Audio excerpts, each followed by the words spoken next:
আজকে সকালের দিকে ওয়েদারটা খুব ভালো ছিল, সেই জন্য আমি দুটো বন্ধুকে ফোন করে বললাম যে বাইরে একটু ভিডিও বানিয়ে আসি গা। তারপর আমরা যেই বাইরে এসেছি, বাইরে এসে দেখি যে আকাশের সাথে পুরো কালো মেঘে ছেয়ে গেল। তারপর বাইরে এসে দেখছি ছোট ছোট ছেলেগুলো এখানে পুকুরে গোসল করছে। তারপর ওখান থেকে চলে এসে দেখি যে এখানে আমার বান্ধবী পড়ে রয়েছে। তারপর আমার বান্ধবীকে ওখানে ছেড়ে দিয়ে আমরা চলে আসলাম এখানে ভিডিও বানানোর জন্য। আর আমার হাতে এই ফোনটা হচ্ছে এই বন্ধুটার ড্রেসের থেকে মনে হচ্ছে যে আমার বন্ধু এই ফোনটা অ্যাফোর্ড করতে পারবে, কিন্তু না গাইস, বন্ধুর ড্রেসের দিকে যেও না, বন্ধু ভালো টাকাওয়ালা মাল আছে। তারপরে ভিডিও বানানো শেষ করে আমি চলে আসলাম এরকম একটা লোকেশনে হাওয়া খাওয়ার জন্য। আর এখন টাইম হয়ে গেছে 10টা 12। আর আজকে একটু তাড়াতাড়ি বাড়ি যেতে হবে, কারণ আজকে হচ্ছে শুক্রবার। আমার বন্ধু এখানে বাবুসোনা করছিল, আমি সালে এখানে বসে বসে চুপ করে দেখছিলাম। তারপরে দেখি যে আমার দুটো বান্ধবী এদিকে পেরিয়ে যাচ্ছে, সেই জন্য বান্ধবীর সঙ্গে কিছুক্ষণ গল্প করার পর আমি আবার চলে আসছি বাড়ি, কারণ আজকে শুক্রবার জুমার নামাজ পড়তে যেতে হবে। তারপরে জুমার নামাজ পড়া শেষ করে আমরা এখানে কিছু ফটো তুলতে এসেছিলাম। তারপরে দেখি যে বন্ধু সালা নিচে চলে গেল, আমরা খুঁজে পাচ্ছি না যে কি জন্য গেল। তারপর দেখছি সালা বন্ধু মিষ্টি আনতে গিয়েছে।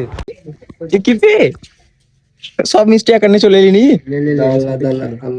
এইগুলো হবে না, এগুলো আল্লাহ যেন তোমার বিয়ে হয়ে যায়, বিসমিল্লাহ, তোমার জন্য দুটো ছেলে হয়।